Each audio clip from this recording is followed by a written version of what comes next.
Shalom, shalom, shalom, shalom. Alléluia. Oh, merci Jésus. Merci Roi des rois. Merci Seigneur des seigneurs. Merci Dieu Tout-Puissant. Merci Dieu grand. Merci Dieu redoutable. Jésus-Christ de Nazareth, Papa, ce matin, je veux te dire merci, Papa, pour tous tes bienfaits. Merci pour tes hauts faits. Merci pour tes bas faits. Papa, merci éternel mon Dieu pour ta fidélité. Merci pour ton amour. Merci pour ta miséricorde. Merci pour ta compassion. Merci pour ta grâce. Merci pour ta patience, Jésus-Christ de Nazareth. Papa, que toi tu manifestes chaque jour, Seigneur. Papa, envers nous. Merci éternel mon Dieu, mon roi. Seigneur, pour la croix du calvaire. Merci, Seigneur Jésus-Christ. Papa, pour l'opportunité encore, Seigneur Jésus-Christ de Nazareth. Papa, que tu nous donnes, Seigneur. Papa, que tu me donnes surtout à moi, Seigneur Jésus-Christ de Nazareth. Papa, d'exhorter tes enfants. Seigneur Jésus-Christ de Nazareth. Papa, que toi-même, Seigneur, tu prennes contrôle. Prends contrôle, Saint-Esprit de Dieu. Papa, de ma bouche. Prends contrôle de ma bouche. Prends contrôle de mes lèvres. Prends contrôle de ma langue. Parle à travers moi, Saint-Esprit de Dieu. Seigneur, tu dis dans ta parole que tes brebis entendent ta voix, tu les connais et elles te suivent, Jésus-Christ de Nazareth. Papa éternel, mon Dieu, mon roi, qu'à travers moi, Seigneur, ta brebis entend ta voix. Seigneur, qu'elle te reconnaisse, Jésus-Christ de Nazareth, qu'elle reconnaisse ta voix. Seigneur, que ta brebis reconnaisse ta voix, Papa, à travers moi, et qu'elle te suive, Jésus-Christ de Nazareth. Je remets toutes choses entre tes mains. Seigneur Jésus, parle à travers moi. Papa, touche ma bouche ce matin. Touche ma bouche ce matin, Seigneur Jésus-Christ de Nazareth. Papa, et ôte éternel mon Dieu, tout ce qui est arrogance. Papa, tout ce qui est raisonnement, tout ce qui est mensonge, tout ce qui est déception, tout ce qui est péché. Papa, tout ce qui est éternel mon Dieu ne glorifie pas ton nom. Tout ce qui est orgueil, Jésus-Christ de Nazareth, fierté, Papa, égoïsme, Seigneur, Papa, tout ce qui ne glorifie pas ton nom, Seigneur, et que toi-même, Jésus-Christ de Nazareth, Papa, tu mets tes paroles dans ma bouche. Jésus, mets tes paroles dans ma bouche, Seigneur, afin qu'éternel mon Dieu, mon roi, Papa, je puisse parler de ta part. Seigneur, agis, roi des rois, au nom de Jésus-Christ de Nazareth. Amen. Ah, mon frère, ma soeur, ce matin, je veux mon exhortation, je l'ai tirée du livre de Matthieu. Matthieu 13. Matthieu 13, verset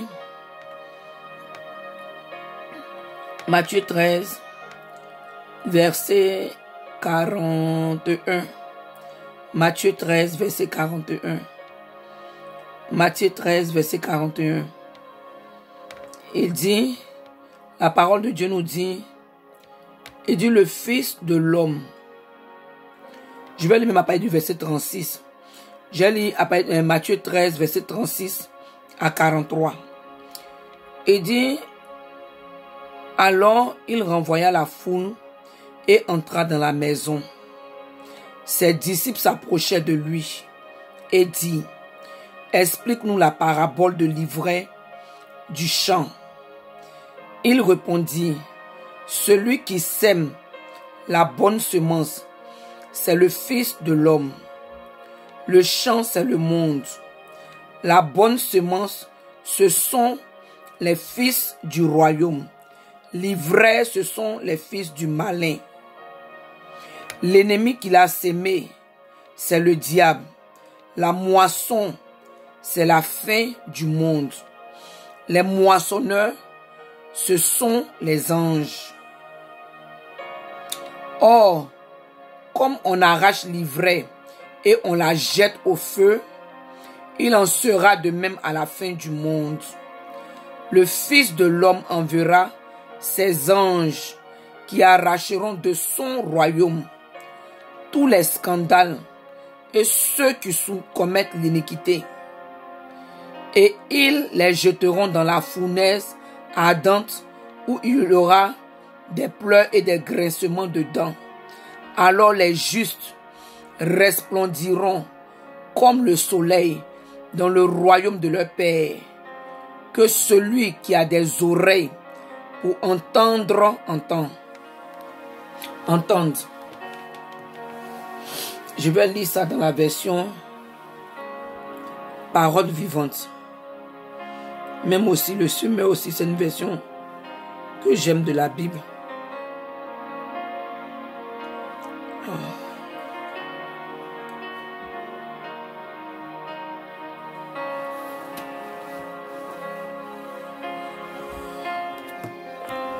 Donnez-moi une minute.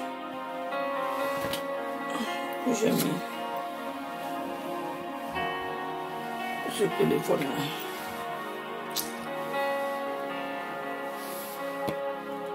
Je pense que je suis venu à ça. Ok, je vais lire dans la version du semeur. Je vais la lire dans la version du semeur.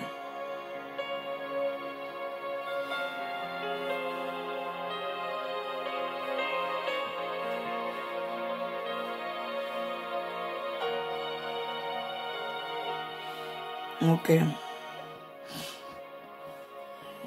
Alléluia. Matthieu 13, verset 36 à 43. 36 à 43. Je lis la parole de Dieu. Il dit alors, Jésus laissa la foule et il rentra dans la maison. Ses disciples vinrent auprès de lui et lui demandaient, explique-nous la parabole de la mauvaise herbe dans le champ. Il leur répondit, celui qui sème la bonne semence, c'est le Fils de l'homme. Le champ, c'est le monde. La bonne semence, ce sont ceux qui font partie du royaume. La mauvaise herbe, ce sont ceux qui suivent le diable. La mauvaise herbe, ce sont ceux qui suivent le diable.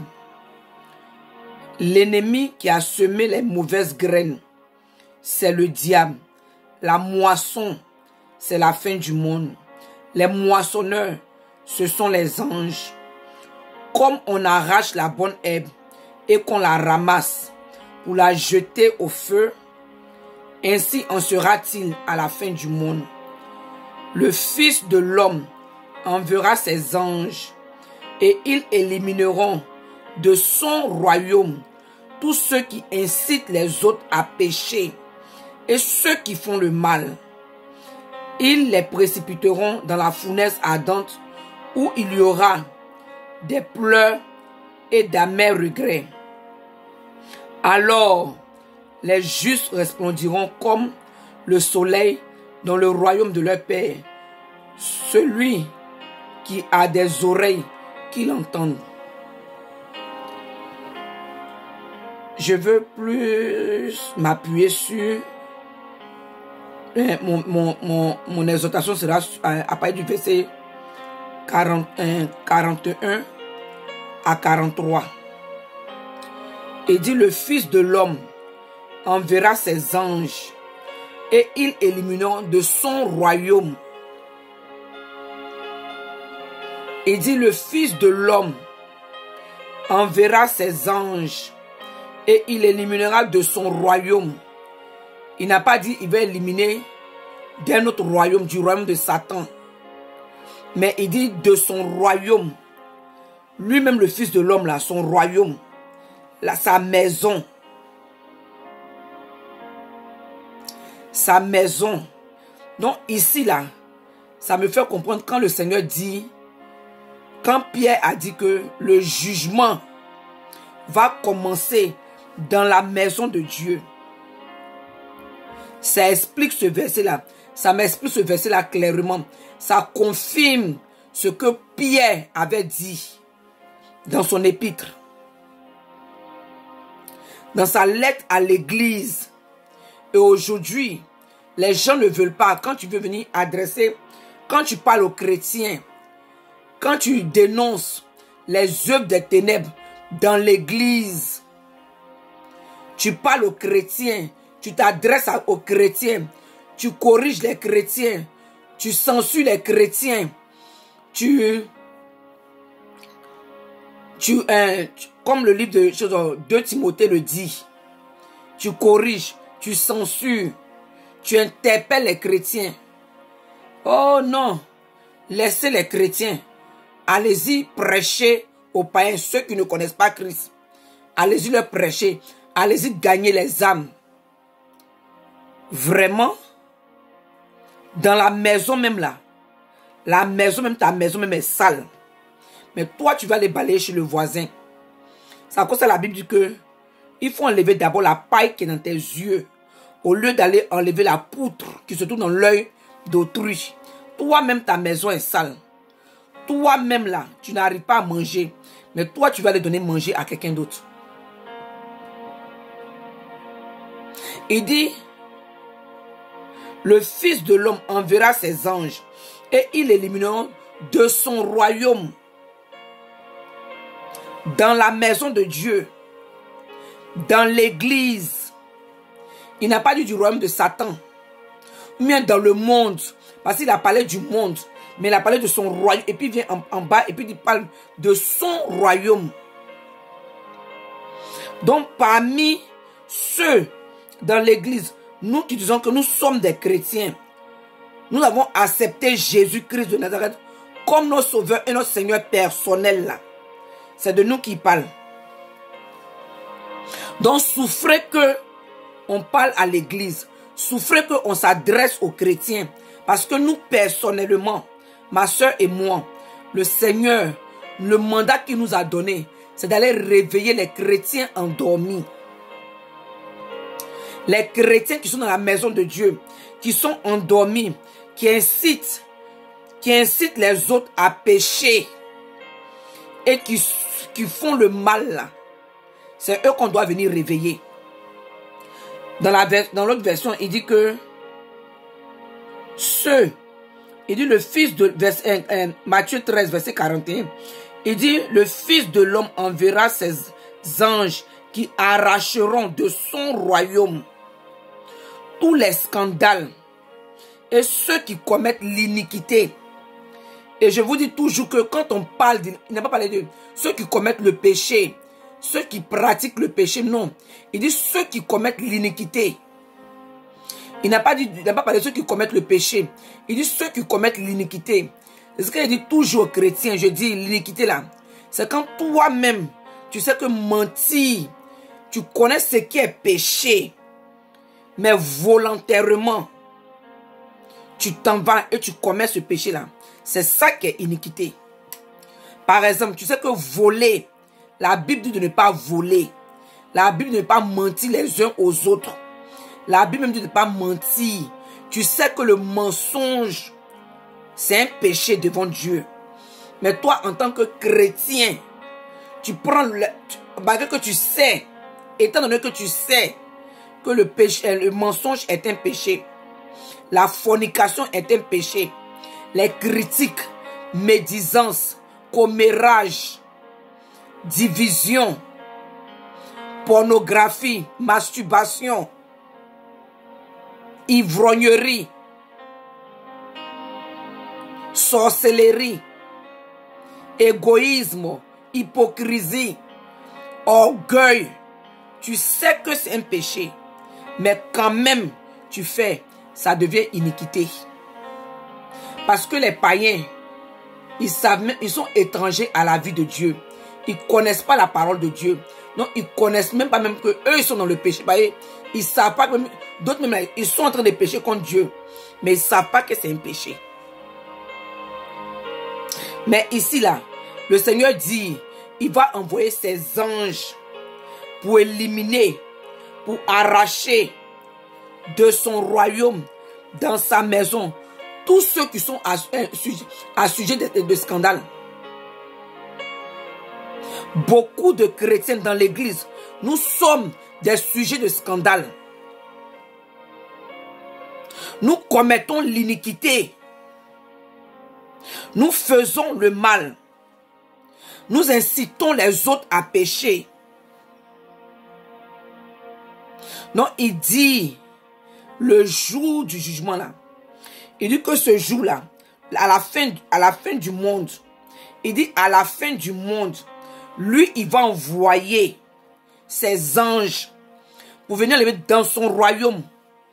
Donc, nous sommes déjà dans le royaume. Il s'adresse ici à ceux qui sont déjà dans son royaume, ceux qui le connaissent, ceux qui, d'après nous, qui l'avons accepté comme notre Seigneur et notre Sauveur personnel. On dit Jésus est notre maître et nous sommes ses disciples. C'est à nous qu'il s'adresse. Je dis, ça explique quand Pierre a dit que le jugement de Dieu là, ça va commencer dans la maison de Dieu. Non, ça me mène à tousser même, à me poser, à éternuer. Quand les chrétiens disent que, oh non, Dieu, il aime tellement ses enfants, Dieu aime tellement ses enfants que il ne peut pas les amener à l'enfer. Ma soeur, il faut te réveiller. Mon frère, il faut te réveiller. Parce que sa parole dit ici que le Fils de l'homme enverra ses anges et ils élimineront de son royaume tous ceux qui incitent les autres à pécher. Et ceux qui font le mal, ils les précipiteront dans la fournaise ardente, le lac de feu. On n'a pas dit que dans la fournaise climatisée, dans la fournaise ventilée. On dit la fournaise ardente, une fournaise. Ça amène le feu. La fournaise ardente où il y aura des pleurs et d'amers regrets. Tu vas regretter. Je vais regretter. Pourquoi on a entendu la parole de Dieu et on n'a pas cherché à la pratiquer? Pourquoi nous ne sommes pas détournés de nos péchés? Pourquoi nous n'avons pas abandonné le péché? Pourquoi nous n'avons pas marché dans les voies de Dieu? Pourquoi nous n'avons pas obéi à la vérité? Il dit d'amers regrets. Ils les précipiteront dans la fournaise ardente où il y aura des pleurs et d'amers regrets. C'est à l'enfer, c'est dans le lac de feu que beaucoup de personnes vont regretter la vie chrétienne qu'ils sont en train de vivre aujourd'hui. Et puis qu'on leur parle, et puis ils trouvent que nous sommes en train de les juger, qu'on est en train de les interpeller, on est en train de les réveiller spirituellement. On est en train de leur dire, ah mon frère, ma soeur, Jésus peut te délivrer. Jésus, un chrétien, il y a une manière que tu dois t'habiller, il y a une manière que tu dois marcher, il y a une manière que tu dois te comporter, il y a un caractère d'un chrétien. Un chrétien, il y a un langage. Le chrétien a un langage. C'est à cause de cela, dans le livre des Actes des Apôtres, que les gens ont vu les disciples. Ils ont vu leur manière de s'habiller. Ils ont vu leur manière de parler. Leur manière même de se comporter. Leur manière de faire la vie, la manière qu'ils vivaient leur vie là. Et puis ils ont dit, mais ce ne sont pas eux-mêmes qui sont donnés le nom de chrétiens. Ce sont les gens, leurs voisins autour d'eux. Les gens autour d'eux ont dit, ceux-là, ce sont des chrétiens parce que l'homme de Galilée là, Jésus de Nazareth, qui est mort là, c'est comme ça qu'ils vivent. Nous voyons la vie de Jésus en lui, en eux. Nous voyons Jésus en eux. Son caractère, sa manière de parler, sa manière d'agir, sa manière de faire les choses, leur manière de s'habiller, sa manière de s'habiller, tout. Nous voyons ça en eux. Donc ce sont des chrétiens, des petits Christ. Ils font comme Christ. Mais aujourd'hui, le chrétien dit que on ne doit pas lui dire comment il doit s'habiller. La chrétienne dit que on ne doit pas lui dire comment elle doit s'habiller parce qu'elle veut s'habiller comme une prostituée. Elle veut s'habiller, c'est-à-dire que sa vie d'avant, d'après elle était dans le monde. Elle était une prostituée dans le monde. Elle était païenne. Elle était étrangère à la vie de Dieu. Mais qu'elle est venue à Christ là, elle veut transporter son habillement là, même dans la maison de Dieu. Faut pas on va lui dire que, ah ma soeur, de la manière que tu es habillée là, c'est pas comme ça une chrétienne doit s'habiller. De la manière que tu parles là, c'est pas comme ça une chrétienne doit parler. Ton apparence là, ton accoutrement, ça fait pas chrétien. Faut pas on va lui dire ça parce que elle a tellement abandonné des choses qu'elle est venue maintenant à Christ, on n'a qu'à la laisser vivre comme elle veut. Elle va marcher comme elle veut. Elle va parler comme elle veut. Elle va faire ce qu'elle veut.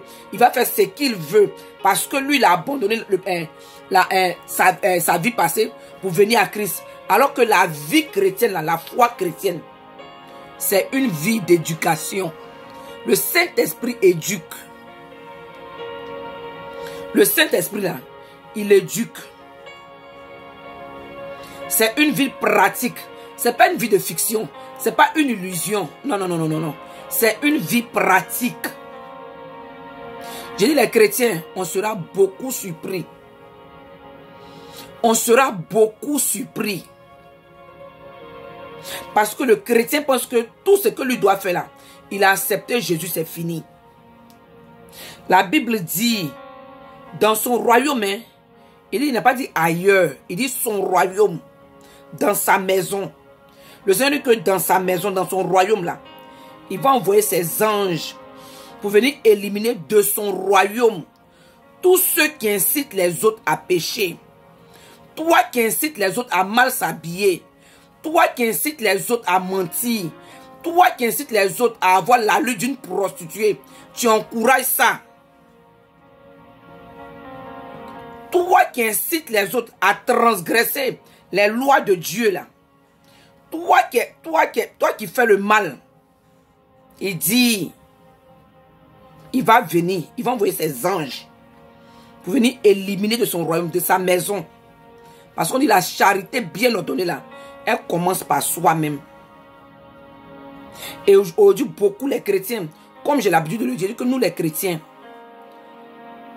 c'est parce qu'on aime le mensonge.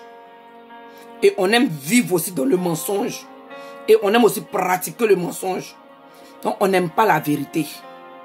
Parce que quand on nous dit la vérité, on crie au scandale. On crie au jugement. On crie à la condamnation. On crie aux critiques. Oh, vous êtes en train de critiquer.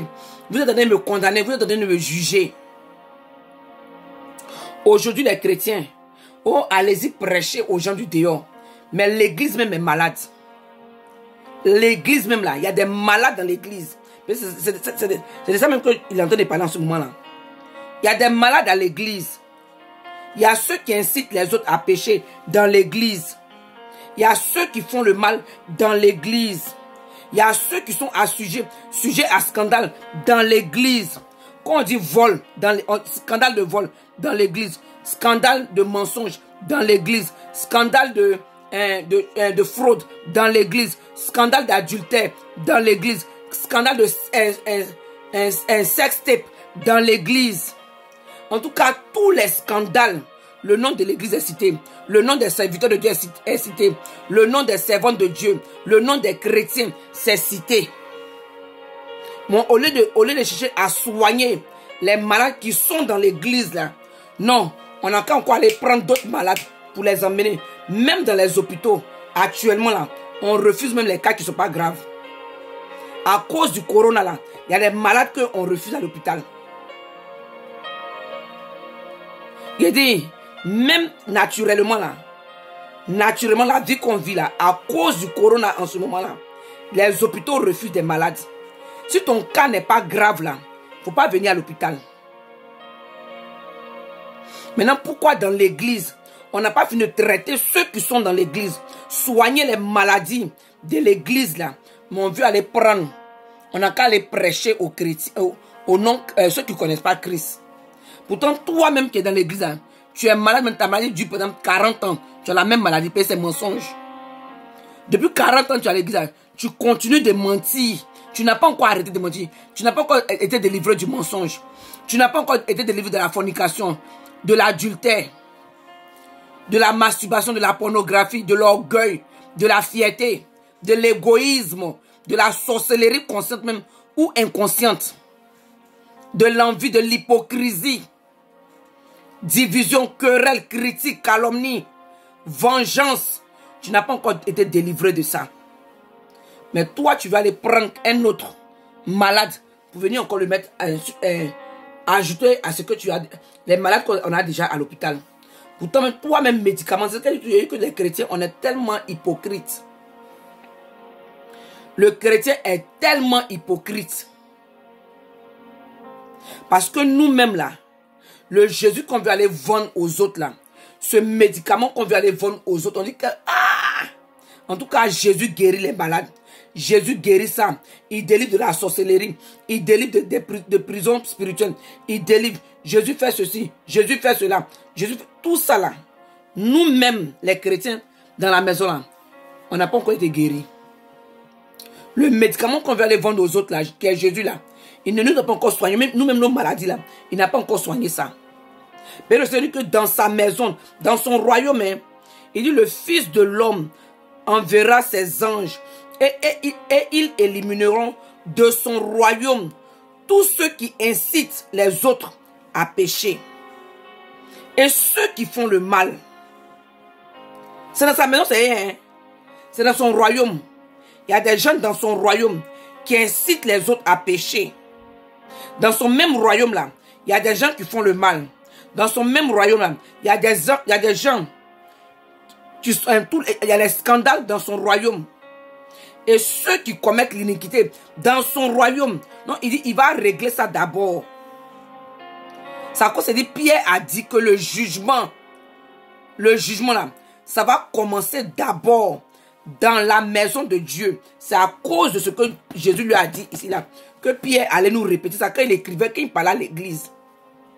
La plupart même des épîtres, toutes les épîtres, tout ce que Paul a écrit comme épître, les gens écrits là, c'est à l'église que ces épîtres s'adressaient, ces lettres là s'adressaient. Parce que l'église même est malade. Il y a beaucoup de maladies dans l'église. Parce que l'église aujourd'hui, on dit on va connaître la vérité.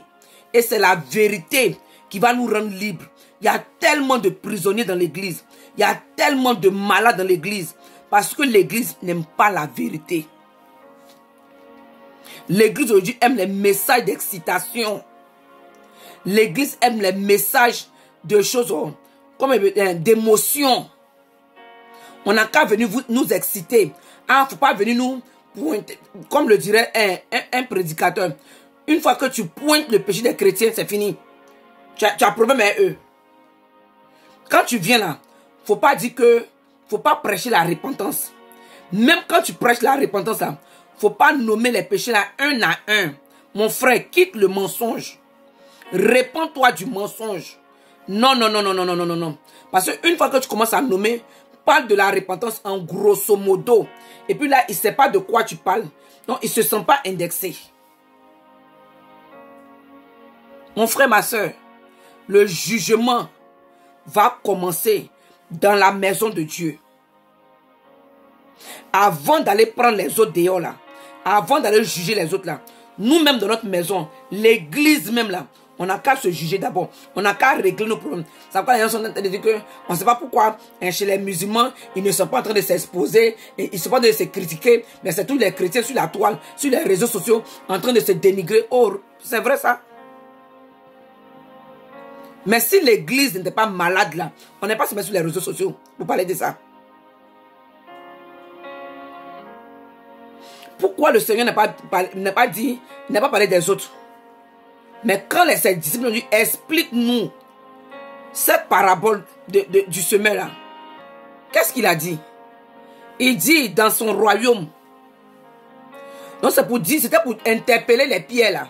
C'était pour interpeller les apôtres, les disciples. Faites attention parce que mon jugement là, ça a commencé même dans ma maison. Avant d'aller régler ceux du dehors là, j'ai commencé même dans ma maison. Parce que la charité bien ordonnée là, elle commence par soi-même. L'église est malade. Donc souffrez. Souffrez. Qu'on vous enseigne. Qu'on vous dise comment marcher. Comment vous habiller. Comment parler. Oh oui. On doit éduquer les chrétiens. La vie chrétienne, la foi chrétienne, c'est une vie d'éducation. Ce n'est pas une vie de désordre.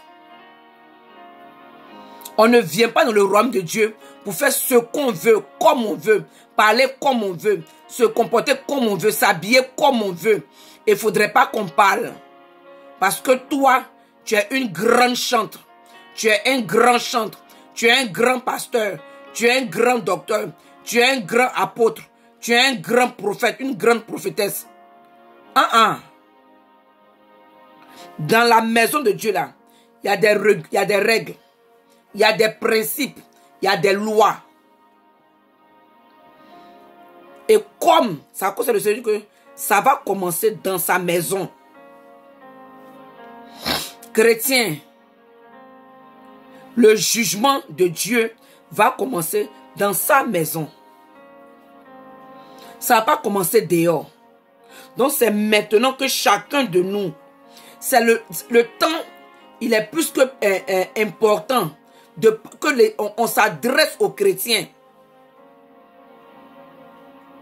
Parce que si le chrétien vivait comme il devait vivre, marchait comme il devait marcher, s'habillait comme il devait s'habiller, se comportait comme il devait se comporter, vivait sa vie chrétienne, pratiquait sa foi chrétienne comme il se devait là, on n'a pas besoin d'évangéliser. Ça, je crois en ça. Et je le dis toujours. Je dis, si nous, en tant que chrétiens, on pratiquait notre foi chrétienne comme au temps des disciples, là, on n'a pas besoin d'évangéliser. Parce que notre vie même là, allait être l'évangile, une Bible ouverte. Notre vie allait donner envie aux gens. Parce qu'ils allaient voir la transformation. Ils allaient voir le changement en nous. Et ça allait les attirer. Mais aujourd'hui là, on doit parler. On doit prendre les mégaphones, se mettre dans les rues, crier dans les rues. Sur les réseaux sociaux, partout, pour évangéliser. Parce que les chrétiens, on a refusé de se laisser éduquer par le Saint-Esprit. Ah, le Seigneur dit que viens comme tu es. Oh oui, c'est vrai, il a dit ça. Mais il n'a pas dit de rester comme tu es. Quand tu viens là, laisse, même quand tu t'en prends un enfant, tu dois adopter un enfant dehors là. Quand tu l'emmènes dans ta maison, tu lui donnes l'éducation de la maison. C'est la même chose, elle est la maison de Dieu. Mais le chrétien, il va prendre quelqu'un dehors pour l'emmener chez lui, pour l'héberger même. Mais tu veux que la personne marche selon les règles de ta maison. Tu dois même quand tu as adopté un enfant là, tu le prends dans la maison, dans l'orphelinat. Quand tu l'emmènes là, tu ne donnes pas l'éducation de l'orphelinat. Non. Tu lui donnes toi-même ta propre éducation. D'ailleurs que toi, tu veux éduquer tes enfants là. C'est comme ça que tu lui donnes l'éducation que tu as. L'éducation. Mais aujourd'hui là, nous on veut rentrer à l'église. On veut venir à l'église. Mais il ne faudrait pas que le Saint-Esprit à qui Dieu nous a confié là, Jésus nous a confié là, il ne faudrait pas qu'il nous éduque. On ne veut pas recevoir de... On veut rester comme des boucs. Et puis on veut être dans l'église. On ne veut pas devenir agneau.